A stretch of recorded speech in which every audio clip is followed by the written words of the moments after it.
Good morning children, 7th class. आज हम पढ़ेंगे हिंदी रीडर।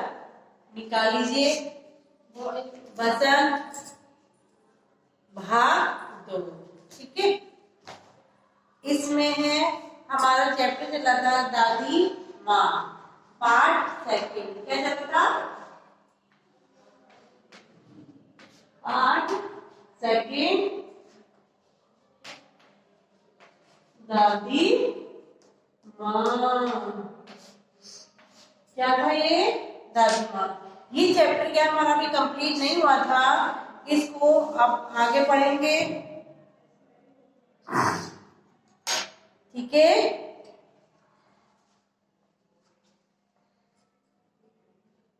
क्या था इसमें?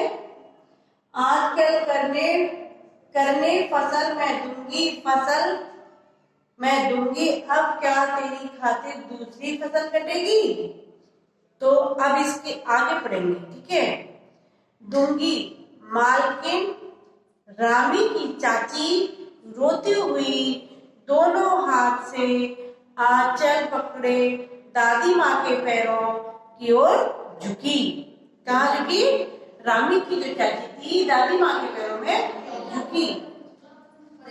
बिटिया की शादी है, आप ना दया करेंगी तो उस बेचारी का निस्तार कैसे होगा? ठीक है, हट हट, अभी नहा के आ रही हूँ। दादी माँ पीछे हट गई। जाने दो दादी, मैंने इस अप्रिय प्रसंग को हटाने की गरज से कहा। बेचारी गरीब है, दे देगी कभी। यानी उसने जो पैसे दिया था वो कह रहा है कि बेचारी गरीब है, दे देगी, धीमे धीमे दे देगी, कोई ऐसी जल्दी नहीं है। चल चल चल चल चल चला है समझाने। कैसे कह रही है? से बीमार जो था उसे कह रही है चल चल हट, चलाए मुझे समझाने। मैं चुपके से आंगन की ओर चला गया। वो क्या कह रहा? मैं चुपचाप से आंगन की ओर चला गया। कई दिन बीत गए, मैं इस प्रश्न को एकदम भूल सा गया। जो चर्चा हुई थी वो कह रहा मैं इस वाली चर्चा को भूल चुका था और मुझे कुछ भी याद नहीं था। एक दिन रास्ते में रानी की चाची मिली। वह दादी को पोतो फलो दूधो नहाओ। क्या? वह दादी को पोतो फलो दूधो नहाओ का आशीर्वाद दे रही थी। मैंने पूछा क्या बात है धनो चाची? तो उन्हें विहल होकर कहा, उरे हो गई बेटा, भगवान भला करे हमारी मालकिन का। कल भी आई थी, पीछे का सभी रुपया छोड़ दिया, ऊपर से 10 रुपए का नोट देकर बोली, देखना धनो, जैसी तेरी बेटी वैसी मेरी 10 पास के लिए हंसाई ना हो। देवता है बेटा, देवता है। ठीक है, वो इस तरीके से उस दादी के लिए बोलने लगी जो रामी की चाची रास्ते में मिली थी, है ना।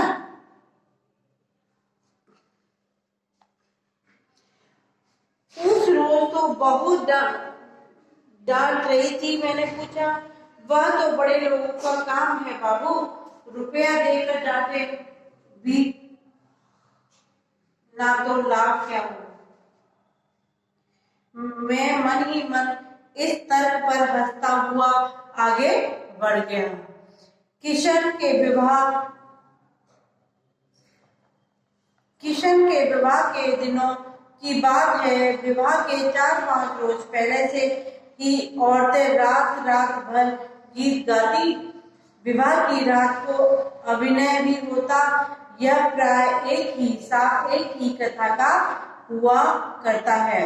उसमें विवाह से लेकर पुत्रोत्पत्ति तक के सभी दृश्य दिखाए जाते हैं।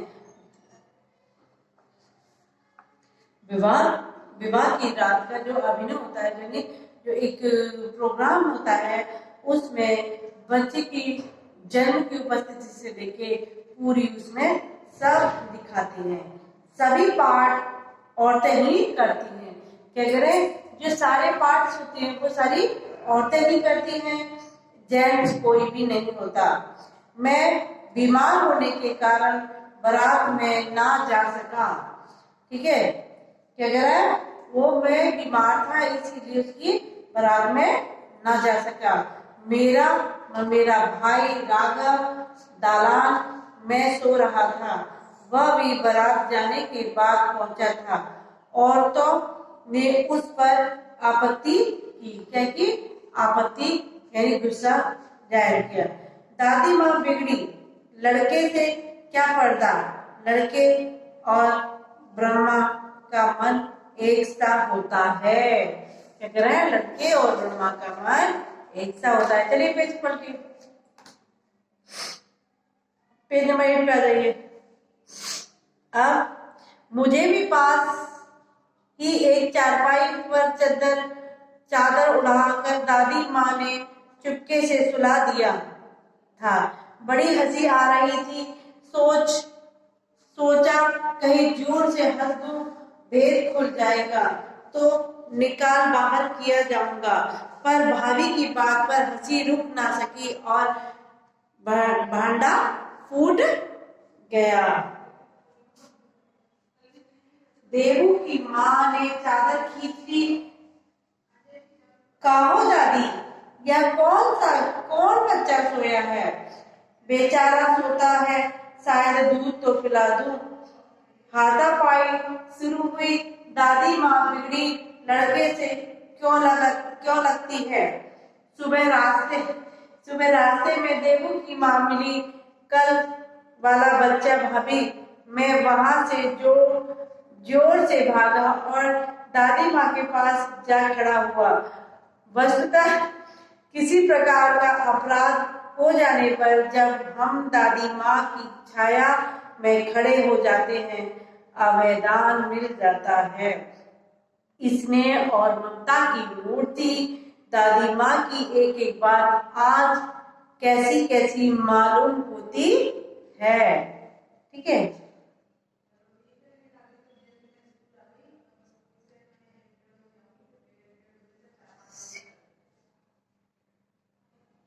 परिस्थितियों का बढ़ता चक्र जीवन को सूखे पत्ते सा कैसा नचाता है, इसे दादी माँ खूब जानती थी। दादा की मृत्यु के बाद से ही वे बहुत उदास रहती थी। क्या कह रहे हो, जब उसकी दादा की मृत्यु हो गई उसके बाद से ही वो बहुत ही ज्यादा उदास रहती थी। संसार उन्हें धोखे की टट्टी मालूम होता।